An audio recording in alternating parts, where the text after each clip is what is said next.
وہ ہے کہ جو خواہشات کے سائے میں جیتی ہے، پروان چڑھتی ہے، بڑھتی ہے، وہ بہائم ہیں، اور ایک مخلوق وہ ہے کہ جن کی تسبیح، ذکر، سجدہ اور قیام ہی غذا ہے، اور یہ تیسری مخلوق حضرت انسان ہے کہ اب یہ اس دوراہے پہ کھڑی ہے، چاہے لڑک کے ادھر چلی جائے، چاہے پرواز کرے تو فرشتوں سے بھی آگے گزر جائے۔ اب یہ اس کا اختیار ہے۔ حضرت انسان اللہ کی تخلیق کا شاہکار ہے، تو وہ لڑک کے چوپایوں جیسے کام کرے تو پھر چوپایا تو وہ ہوا ہی ہوا، لیکن فرمایا بل ہم عدل، بلکہ چوپایوں سے بھی گزر گیا ہے، اس لیے کہ چوپائے کے پاس تو تھا ہی وہ جو اس نے کیا، اور اس کے پاس چراغ علم بھی تھا، جگمگاتی راہیں بھی تھی، جنت کے راستے بھی تھے۔ یہ آسمان کی طرف پرواز کرنے کی بجائے زمین کی طرف لڑک گیا تو یہ چوپایوں سے بھی بدتر ہے۔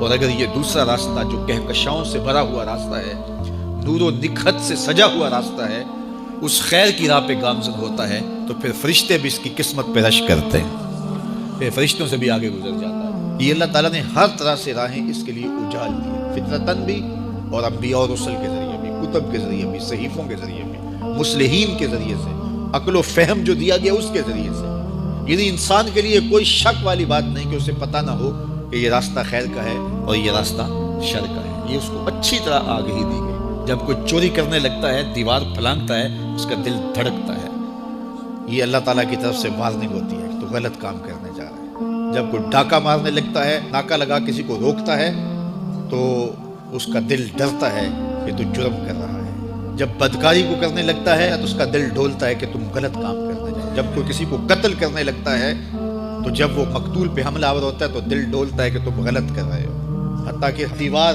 رکھتے ہوئے ہمسائے کے 2 انچ بھی دبانے لگے تو دل ڈولتا ہے کہ تم غلط کر رہے ہو۔ یہ جو تیز تیز دل دھڑکنے لگتا ہے گناہ کرتے ہوئے، تو یہ اللہ کی طرف سے اسے بتایا جا رہا ہوتا ہے کہ تم غلط کر رہے ہو۔ حضور سے پوچھا گیا کہ ایمان کیا ہے؟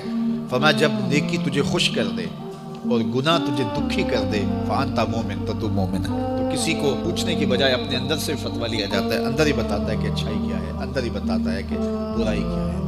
اب وہ کس راہ پہ چلے گا؟ میرے حضور نے فرمایا جنت کا راستہ مشکل اور کٹھن ہے، اور جو جہنم کا راستہ ہے وہ آسان اور آراستہ ہے، شہوات سے سجا ہوا راستہ ہے۔ اب تمہیں پتہ ہے کہ انجام کیا ہے اور تمہیں اختیار دیا گیا ہے۔ بعض لوگ اختیار کو اللہ کی رضا سمجھ لیتے ہیں، تو یہ بات جانیے کہ اللہ کی رضا میں اور اس کی مشیت میں بڑا فرق ہے۔ بعض لوگوں کی رسی اللہ نے دراز کی ہوتی ہے تو لوگ کہتے ہیں اللہ راضی نہیں ہے تو ایسا کیوں ہے، یہ کون سی کہانی ہوئی۔ ظالم جابر لوگ تختوں پہ بیٹھ جاتے ہیں، مختلف حکومتیں سنبھال لیتے ہیں اور خلق خدا کی ناک میں دم کر دیتے ہیں، لوگ کہتے ہیں اللہ راضی نہیں ہے تو ایسا کیوں ہے، یہ کون سی بات ہوئی۔ تو یہ ہمارا ایک خود ساختہ کہا ہوا جملہ ہے۔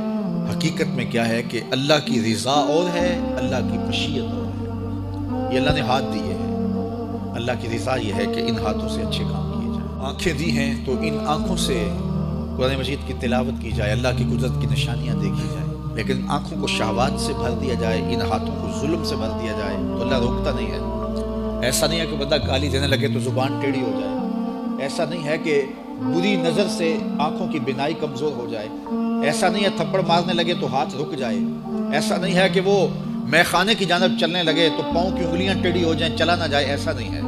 یہ اللہ کی مشیت ہے، اس نے قدموں میں طاقت رکھ دی، جدھر جانا چاہے جائے، اس نے اختیار بھی دیا ہے، لیکن یہ اس کا دیا گیا اختیار ہے، یہ اس کی مشیت ہے، لیکن اس کی رضا یہ ہے کہ یہ قدم اٹھے تو مسجد کی جانب جائیں، یہ قدم اٹھے تو دکھیے کی مدد کے لیے جائیں، رزق حلال کمانے نکلیں، یہ زبان بولے تو قرآن کی تلاوت کرے، یہ لب کھلیں تو احادیث رسول کے نغمے ہوں، خیر خواہی کے کلمات ہوں، مخلوق خدا کی بہتری کی بات ہو۔